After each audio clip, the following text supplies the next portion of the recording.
Thank you. Be seated. Good morning. We are back. Day 2.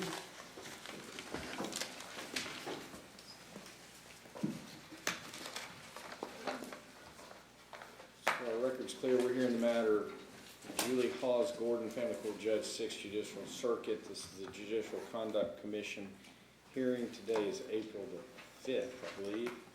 It's about 8:34. Mr. Mando, Mr. Westbury, we have the commission. Everybody's present. We're ready to go ahead. Where are we? Commission's prepared to go forward. Counsel for the commission is.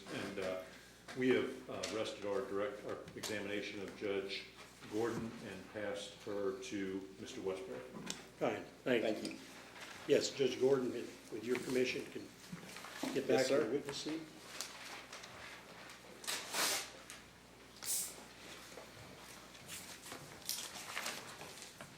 Good morning.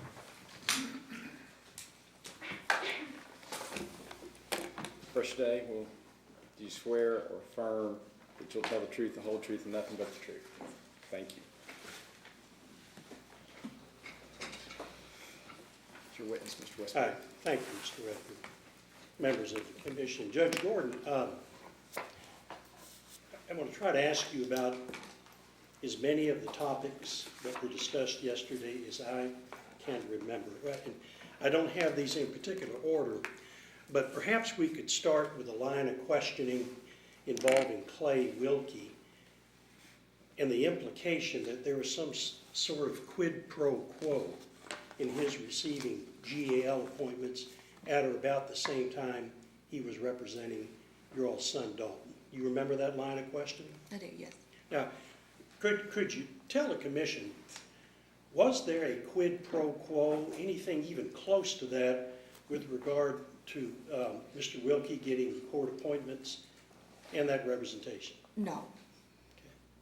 I'd like to refer, I think it's exhibit number 30 that was used yesterday by counsel. Mr. Redford, may I approach? Certainly. Yes, sir.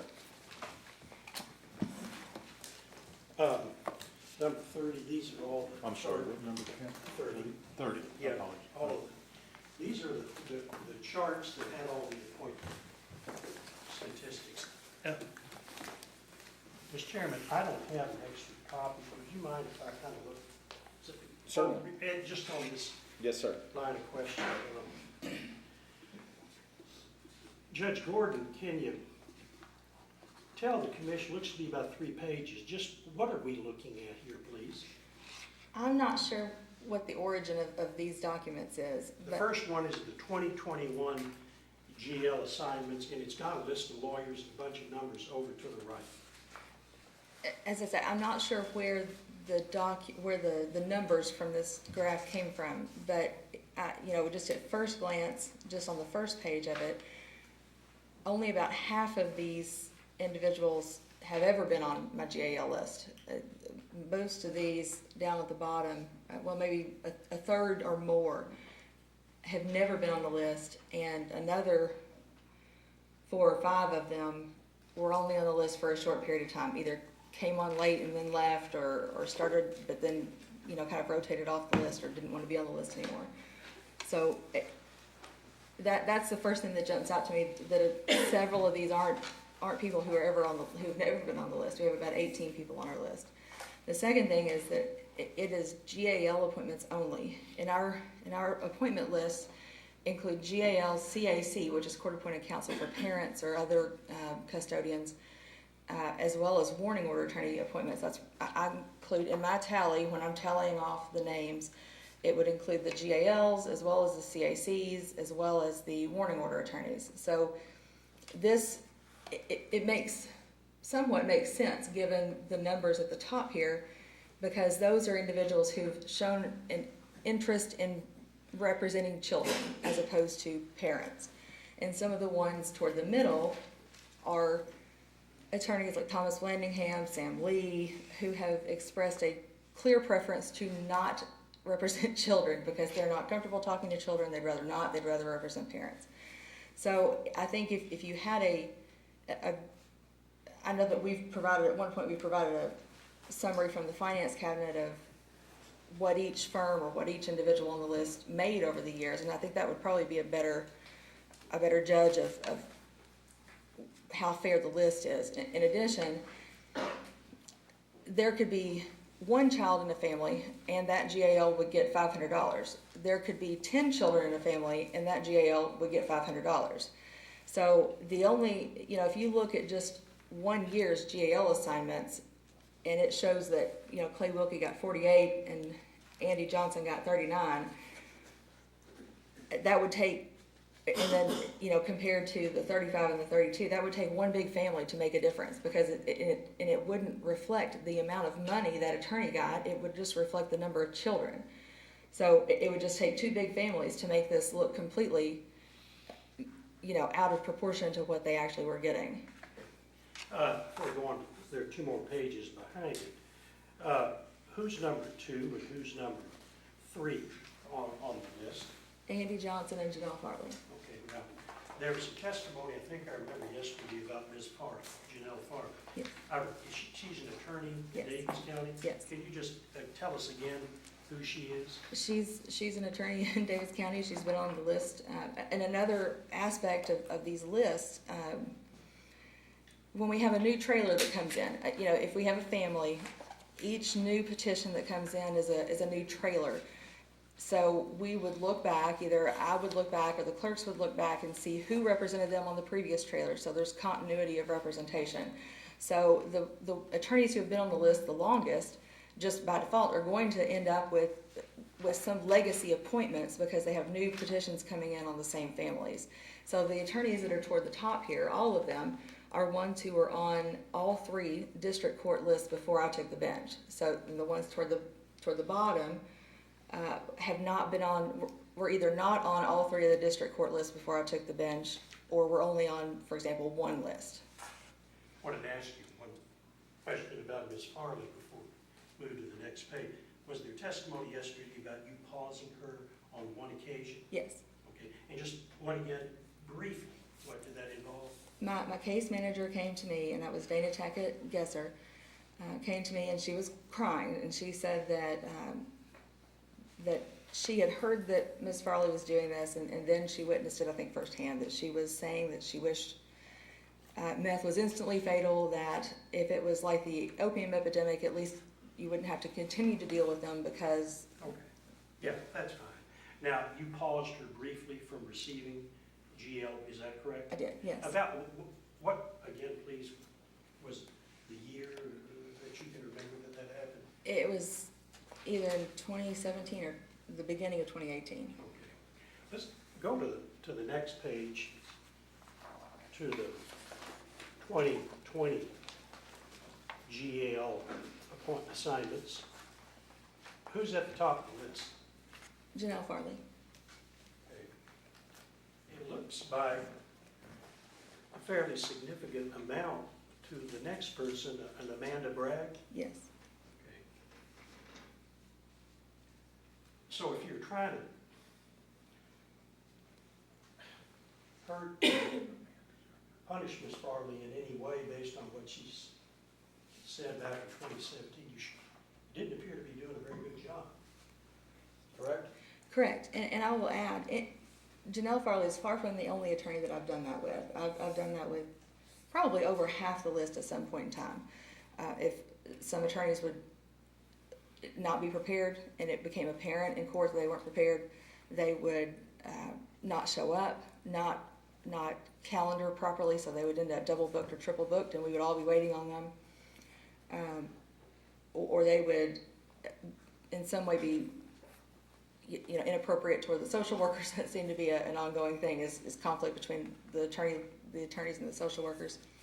So whenever that would normally happen, I mean, I know yesterday there was a discussion about income loss to Ms. Farley, but whenever that would happen, when they came back on the list, generally they caught back up. There wasn't any long-term damage done. It was just kind of a wake-up call for them to say, okay, let's get back on track here. And that, I think that's reflected in the graphs that you have. Right. Finally, just before we move on, look at the third page of exhibit number 30. It's got some totals from 2017 to 2021. Who's got the most? Janelle Farley. And where is Clay Wilkie in that list? Fifth, I believe, fifth. And ballpark, how many more appointments in that 4-year period did Ms. Farley, for example, have over Clay Wilkie? Just a roundabout ballpark number. Maybe 140? So I started this line of questioning before I move on. Was any quid pro quo No, with no, Clay Wilkie? none whatsoever. Thank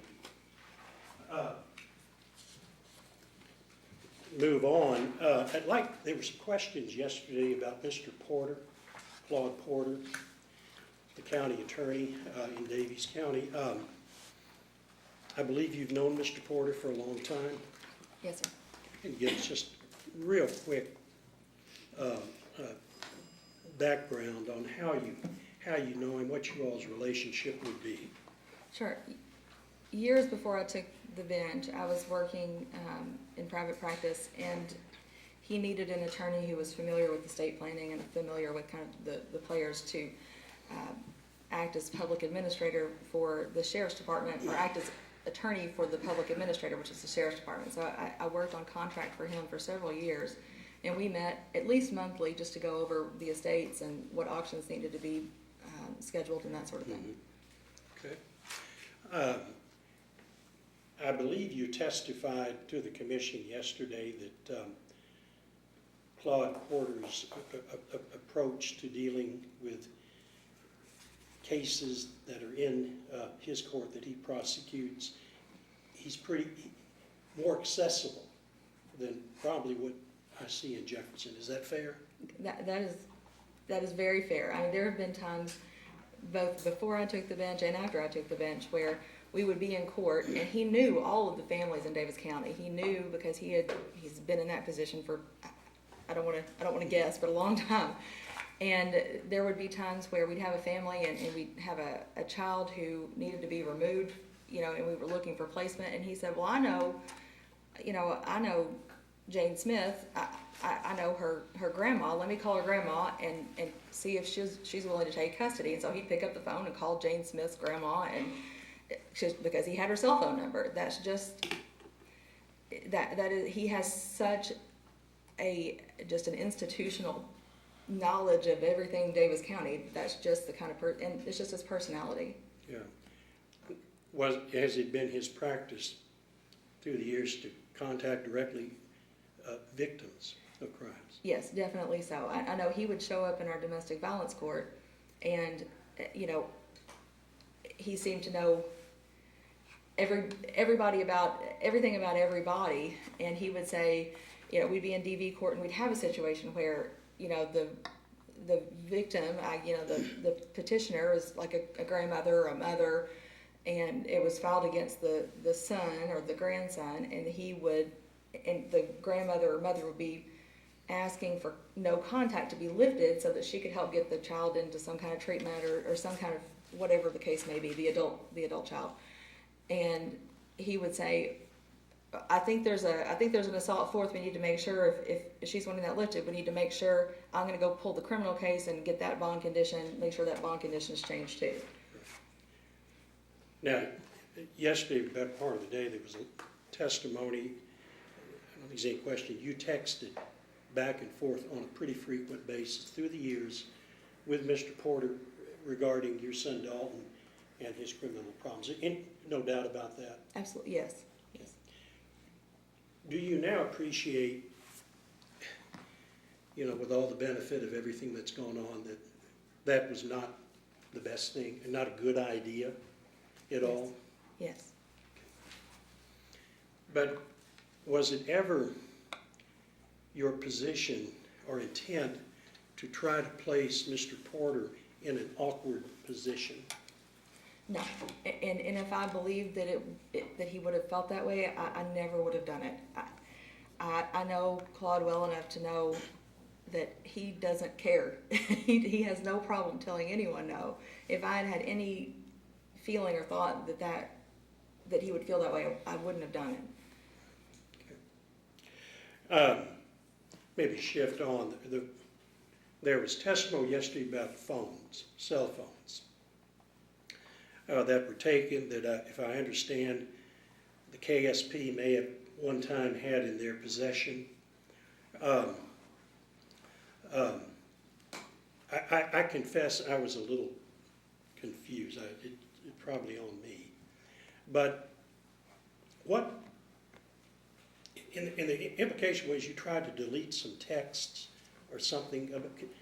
Can you explain just one more time so we all have the benefit of what really was going on with those phones and with Dalton and the rest of your kids? I believe that the concern from yesterday, the concern was two different occasions. And one of the occasions, Dalton is talking about, or I was saying that someone named Alex had messaged him, or I can't remember, Facebook Messenger called, or on the phone that he had taken. And he said something about deleting Facebook or deleting all of that. He did not, it wasn't, by that point, the phone was already back in my possession because it was one of the other kids' phones to begin with. And he has had me delete his social media accounts many times because that is how young people apparently get drugs. They don't seem to continually be able to have a phone. So they will use Messenger so that they don't have the same phone number. So they would use whatever, phone that they had and log on to Messenger and use those contacts. So he knows that it is a major temptation for him because of those same, what they say in recovery, people, places, and things. He knows that is a major temptation for him. So he does not have, generally speaking, he never has Facebook or any kind of social media. And if he does, I can pretty much tell that either he has relapsed or he's going down that path, because whenever he gets onto social media, it's too much of a temptation for him. So that's one of Yes. one of the issues. Yes. The other issue was, pictures, and I don't know if I don't recall him ever having any kind of Instagram account, but it looks like from that phone call there was some discussion of Instagram photos. And I mean, yes, I delete whenever I get the phone back from him. I have to go through it and delete everything because he will take. Some of it's innocuous and some of it is, inappropriate nude photos, that sort of thing. Well, let me ask you, was there concern on your part that he was taking some of the younger kids' phones? Yes, that's whose phones he would normally take because they lay their phones down and, they may not pick them up for 3 or 4 days. So he would grab a phone and no one would notice it. And he would download inappropriate. He'd save screenshots or wherever he found naked pictures. Yeah. How many phones roughly were we? This is where I got confused. How many phones roughly were we in play here? Maybe 7. I don't have any. They don't give me the option anymore of replacing phones because so many have been lost, stolen, whatever when he goes off the rails. We've had that problem in our house too with kids.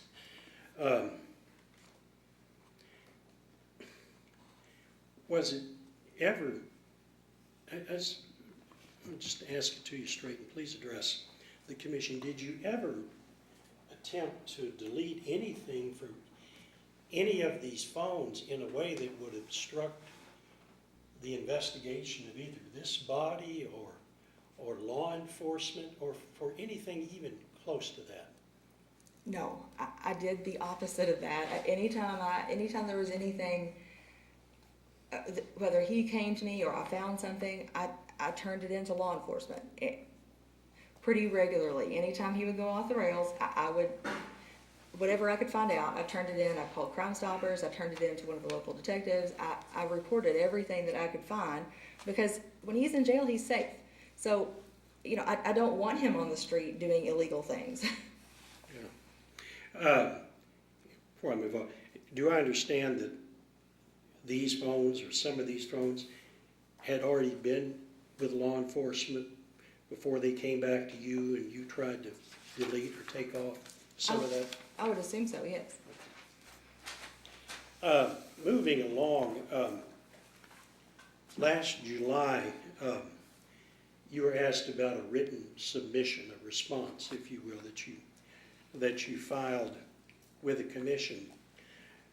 Council focused on what they apparently argue was an omission or a misstatement or maybe something perhaps worse, in that you'd said, if I recall, that you didn't recall ever meeting with counsel for your son, Mr. Wilkie, but counsel found, I think it was a text communication or...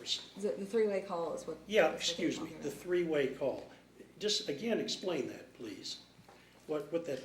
Until I saw the exhibit list, until I saw that, I had no recollection at all of that. And it was several years ago, and I didn't remember it, and it didn't stick out in my mind, and I can see why it wouldn't have stuck out in my mind, because there wasn't really, there wasn't a whole lot substantive there, but Yeah. I apologize, it was my mistake. Well, I mean, question, I guess, just clear, was it your intent to specific intent, if you will, to omit that three-way call from your written response? No, but I do know better than to speak in absolutes when I should have known better than to speak in an absolute like that. Sure.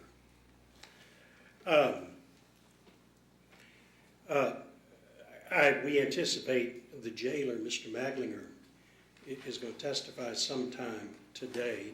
Do you know the jailer? I do, yes. And what's his full name, please? It's Art Maglinger, but it's probably Arthur, I don't know what his Well, full sure, name. of course. You were asked several times about jail visits and special privileges that you and Dalton received yesterday. I mean, those happened, correct? Yes. And what, just in a nutshell, what were they again, please? Just He would let me know on days where he was going to be working late anyway, which, you know, he repeatedly reassured me that it wasn't an he is Mr. Maglinger? Mr. Maglinger Yes. repeatedly reassured me it wasn't an inconvenience. He is a very kind, very honest man. And that's just the kind of person that he is. I mean, he does similar things. He runs things differently than a lot of jailers probably do. Mm-hmm. And he would let me know if he was going to be working late anyway, because it was a new job that he was starting. It was a new position, so he was working a lot of nights. So he said, just come by, and he would let me know what day he was going to be working late over the course of a month or whenever. And he would let me know that if I wanted to stop by and visit, I could, because he knew that there was no other option for me to be able to visit. And Dalton was in for he was incarcerated for several months.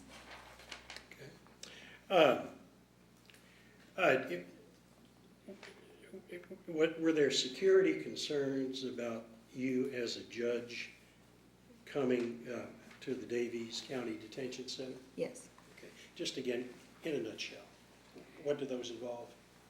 He and I were both concerned about a sitting judge going to the jail on the public visitation, at the public visitation time, because it would link an inmate there to a sitting judge and could potentially cause security risks for Dalton, and because of the security risk that it might pose, I guess, to me, because I sign bench warrants, almost on a daily basis. So a lot of people that were in jail, I put there, or a lot of people visiting, I had put there before. Right.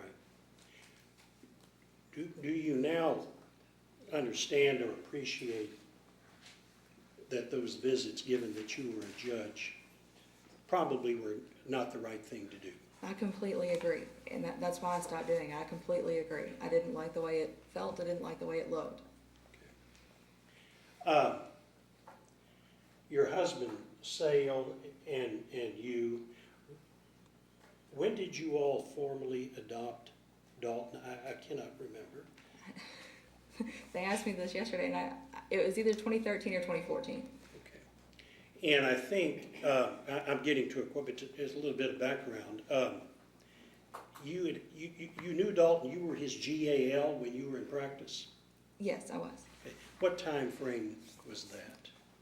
Dalton was one of my first clients when I graduated law school. When, at that point in time, when you came back, I know that most judges are probably familiar with this too, that's where they sent baby lawyers, was to juvenile court. So he was one of my first clients, and he was very young at that point in time. And he was probably seven maybe-ish years old. And over the course of the next, decade, he was bounced around in, upwards of 45 different placements, different homes, institutions, and as time went by, it took a bigger and bigger toll on him. And, he had, one of the worst outcomes in terms of what he was facing in the system of any of the children that I'd ever represented, of anybody I'd ever represented. So I felt a responsibility for him, and probably a sense of guilt, because he was a product of the system that we create. Right. Now, you testified a moment ago that it was 2013, 2014 that you and your husband, Sale, adopted him. I'd like to fast forward a few years to the time frame that's relevant to these charges, 16, 17, 18 going forward. How were Dalton and Sale doing during that time period? Their relationship deteriorated. They knew, Dalton knew what buttons to press with Sale, and he had a lot of dysfunctional coping skills, to say the least. And so triangulation is one of them, and he would pit the one of us against the other a lot, and it caused a lot of tension, and it became, I was put in the middle a lot, and where a lot of this comes from is my attempts to keep the peace between the two of them, and not make the two of them have to deal as much with each other directly, to kind of keep the peace and reduce the amount of conflict in our home. All right. I'm not asking or suggesting that Sale ever washed his hands. He's been in this courtroom for 2 days. But who was really the parent during this time frame that had to deal with this kid, with all the various arrests and problems that he had? Me. He was there when Sale would be there if I called on him to be there, but Sure. I knew that it was going to cause a huge amount of conflict, and it would have been difficult. And I think this whole situation has been an eye-opener for both of us, that the dynamic is going to have to change. Right. Do you and your husband, Sale, have a plan going forward for Dalton? Yes. In the event, he gets arrested again? Yes. Please talk with the commission about what your plan is. As I've said, I think that this has been eye-opening for both of us, and Sale and I have had a lot of conversations leading up to today, and I think it was a lack of communication on both of our parts, because I didn't want to rock the boat in their relationship. I did not want to create any more conflict. And so I did not call him in to handle things as much as I should have. And on his side, I don't think he realized how much he was putting on me and me having to deal with it. So I mean, we've had a lot of hard conversations, and he understands that he's going to have to take care of it from here on out.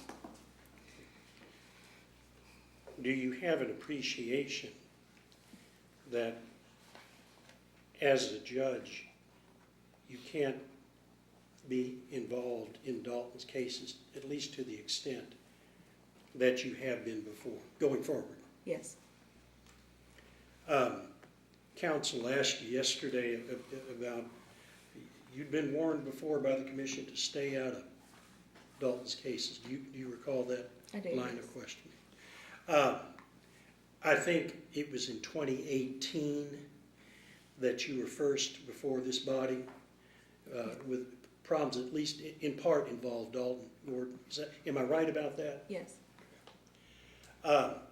Going forward from 2018, let me ask you, if you could tell the commission, did you anticipate that Dalton would continue to it appears not only get in trouble, but he consistently got in bigger and more trouble.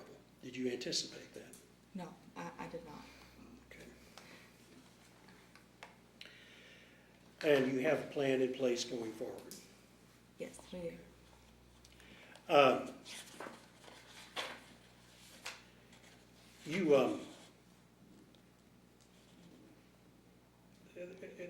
There was some questioning yesterday about Pat and Brian Flaherty, two brothers, one who are lawyers from Owensboro, one of which, I think it's Brian, was the staff attorney for a period of time. I think he retired. Yes. Retired, yeah. Just explain that again, succinctly, please. Just what, what it was at the end of the day, and the implication was, I think, that you should have told the bar, even in surrounding counties, about this relationship. And we're going to talk to some other witnesses about this, but please explain that in a nutshell as best you can. And I think it was 2017. I'd have to look back at the date on the JEC opinion letter. But in 2017, 2017 or 2018, whenever Amanda Bragg left her position as staff attorney, Brian Flaherty applied. And he was a great fit, like he would have been a great fit at that point in time, but everyone was very concerned about that relationship between Pat Flaherty and Brian Flaherty. At that point in time, Pat was very active in family court and family court practice.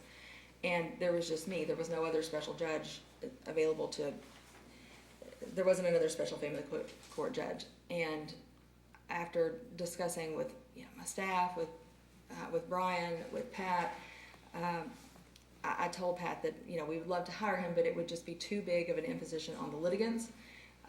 For every case that Pat is on, for us to have to either transfer it out of the building or transfer it to one of the district or general circuit judges.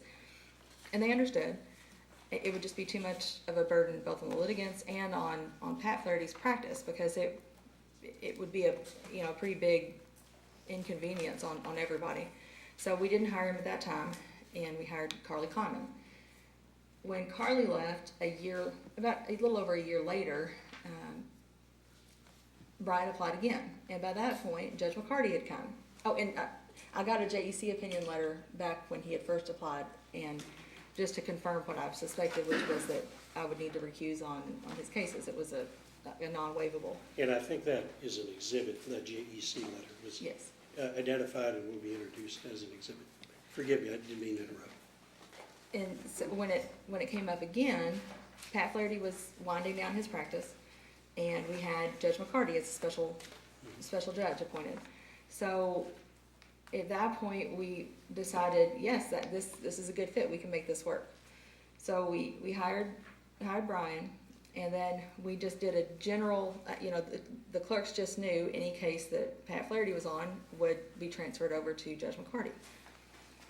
And then after a few months, it became apparent that there was pretty rampant forum shopping.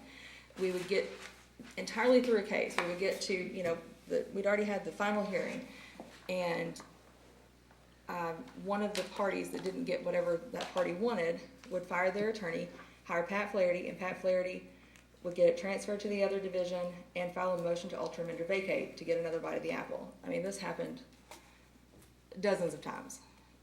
If they weren't happy with your Yes. ruling, you know, Yes. okay, excuse me, go ahead. And then, of course, and so at that point, I didn't know who was behind the forum shopping, but it was clearly happening. A lot of the bar had come to us. I think Frank Brancato filed a motion in one of his cases explaining all of his, legal issues with it. So I sat down with Judge McCarty and we contacted Jean Collier with the JEC and explained to her what was going on. And in consultation with the JEC, Judge McCarty and I came up with this general standing order. In a nutshell, what did the general standing order say? And It's an exhibit, but oversimplification is that the objection or the objection to me hearing the case could only come from the party opposing the party represented by Pat Flaherty. And so that would take the forum shopping aspect out of it. Now, absolutely, the standing order says in there that will, disclose, and that, probably in a handful of cases that got lost in the mix, and I didn't do that specifically. when you say disclose, what do you mean? At the please? beginning of a Hearing, hearing, Yeah. that I would do that, the notice of disqualification and let them go outside of my presence. But it kind of got lost in the mix just because there's so many moving parts. It wasn't an intentional omission at all. as a practical matter, did the local bar know of this practice and the situation, from your experience? Oh, yes. Yeah. Surrounding counties, practitioners that would frequently come to Davies Family Court, did they know about it as well? Yes. Objection. Sure.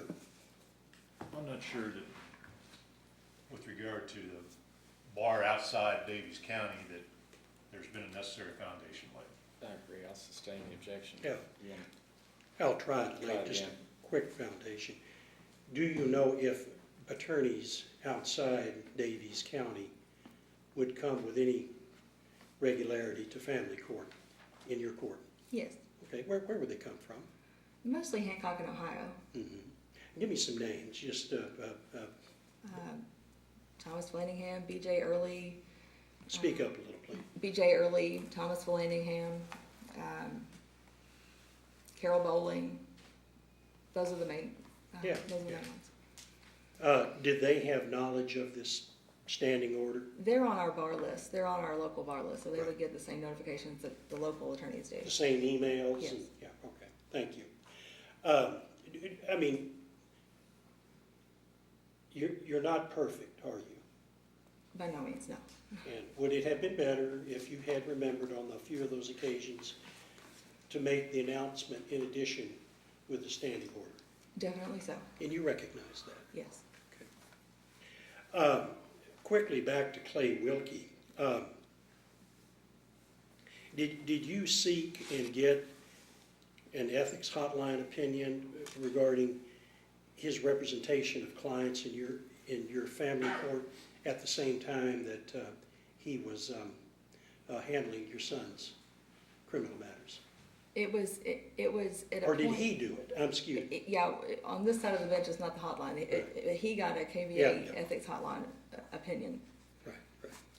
And, okay, I confess I get confused too. But you're familiar with that hotline opinion? Yes. Okay. Was it limited to one case? I don't believe so. I Okay. think it was, We'll ask him about that.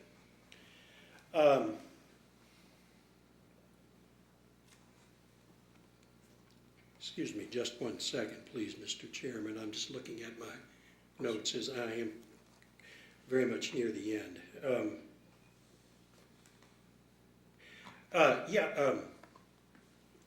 Again, counsel asked you questions yesterday afternoon about you being warned by this commission to stay out of Dalton's cases. You remember that line of questioning? yes.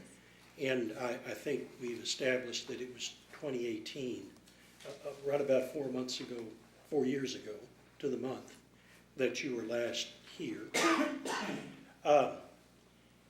Council did what I thought was a good job yesterday of laying out all of the various arrests and court appearances that this boy had over the period of time. When I ask you this, focusing on 2018, how many of those actually occurred, that you were asked about yesterday, how many of those actually occurred before 2018 when you were last before this commission? Just your best understanding. Several of them. I know we talked a lot about, arrests that happened in 2017 and 2018. So there would have been several of them that occurred before, but there were some after. Yeah, oh, of course. There were clearly a fair number after. Yeah. And do you understand all that you've been through, that it would have been better for you to have not been involved to the extent that you were in Dalton's cases, particularly after your last appearance before this body? Yes, absolutely.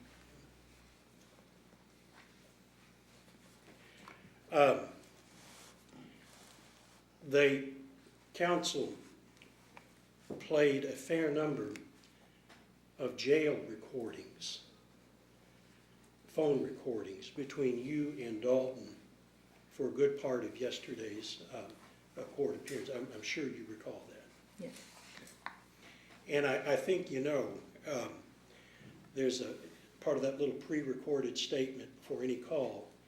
It indicated, I'm paraphrasing, but you're now on a recorded call. Do you recall that? Yes. But let me ask you this: in your wildest imagination, at the time, did you ever think that those calls between you and the boy would be subject to the level of scrutiny that they have been? No, I didn't. You recognize the point I think that council was trying to make, that there are just significant limits on what you, not just as a mother and a victim, but as a judge, can do in situations like this. Yes. You understand that? Yes.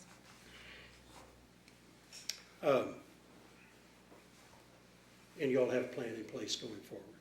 Yes. Could I have one moment, Yes, Mr. sir. Chairman?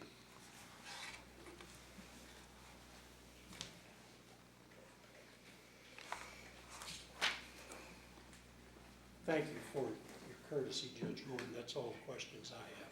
Thank you. Thank you, sir. Mr. Mando? I do have some retracts of this.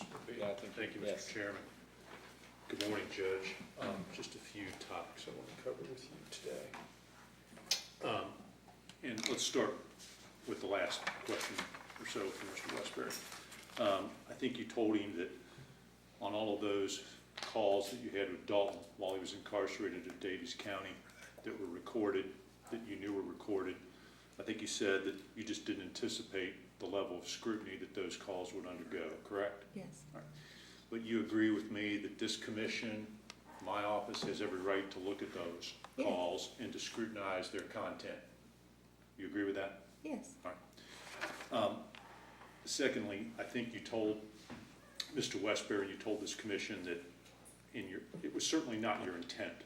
You had no design, plan, motive to benefit Clay Wilkie by giving him GAL appointments, knowing that he was also serving as defense counsel for your son. Is that correct? Yes. All right.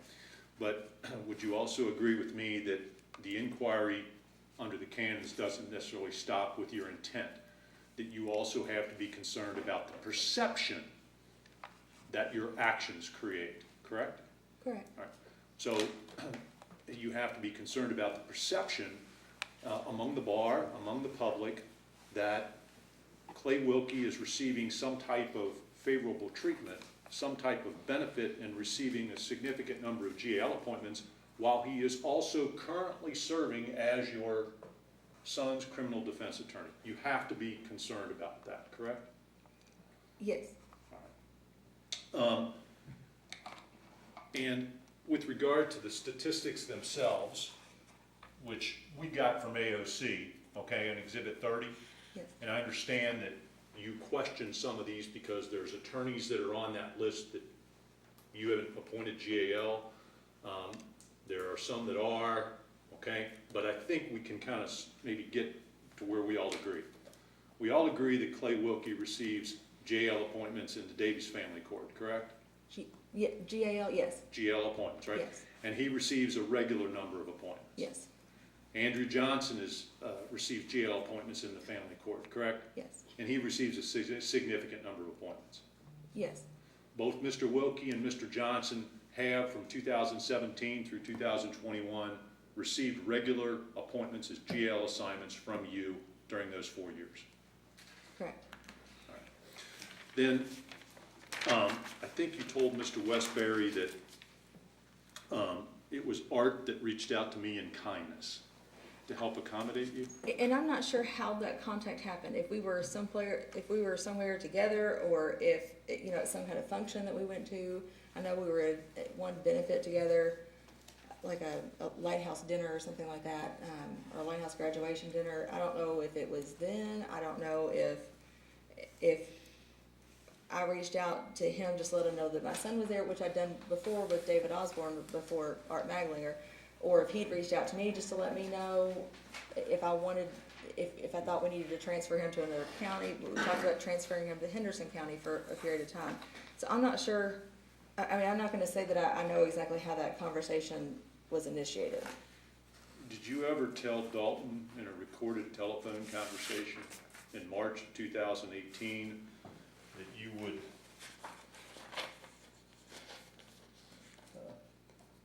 be guilting him to make sure that you were able to get a visit with Dalton?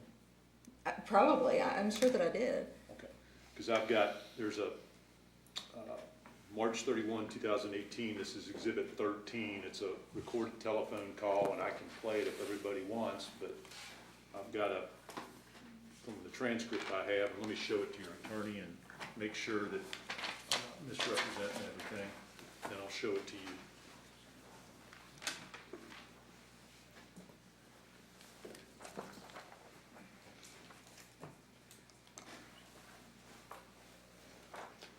Sure. Your Honor, may I approach Judge Gordon and show her this, please? Yes, sir. This is March 31, 2018, Judge. Mr. Mando, you're referencing Exhibit 13? No, it's Exhibit 31. 31. Which is a March 31, 2018 telephone call between Dalton Gordon and Judge Gordon while he was at the jail. Thank you. Yes. Does that refresh your recollection? Yes, it says I told Art that was my guilt. I'm guilting him to make sure I was able to. And then the next paragraph, Mr. Maglian was guilting me because we were going on a family vacation, and he was kind of guilting me that I hadn't told Dalton that we were going on a vacation without him. So this is, if anything, this is me trying to deflect Dalton's, I guess, anger or I don't know what feeling that I would associate with it, but that he wasn't getting to go on our family vacation because he was incarcerated. Right. And I've probably been bad at getting at the core of this. I understand your acknowledgement today that you recognize that making those visits, having those visits, was probably not using the best judgment given your position, correct? Correct. And in hindsight, you wouldn't have done it.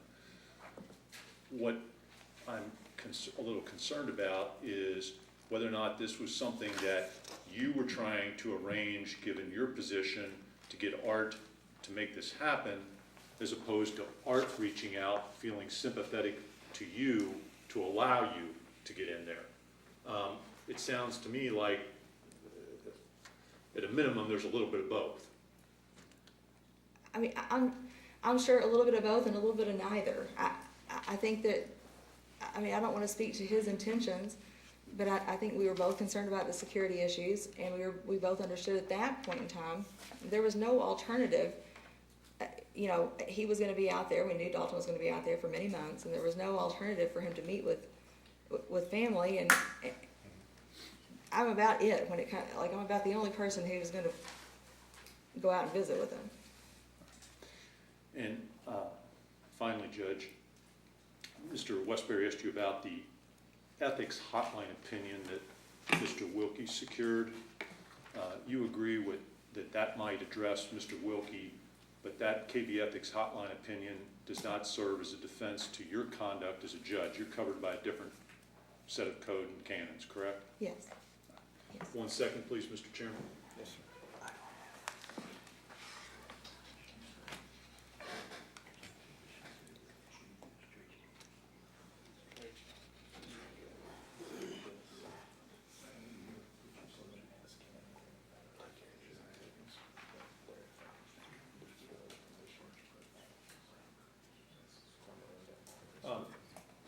Judge, before Mr. Manglinger was jailer and allowed you to visit Dalton at the jail, did his predecessor allow you in there? Dalton was never in the jail long enough for that to have been an issue before. I don't know. Okay, all right.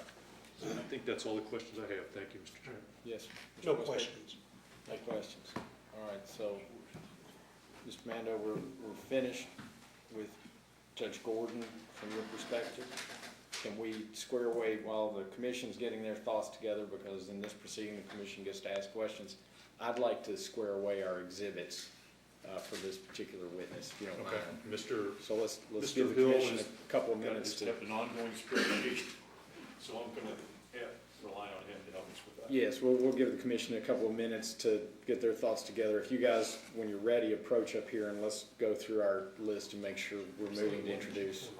Can we have 1 minute before we approach? Yes. Certainly. We got 1 minute. Oh, yeah, yeah. Yeah,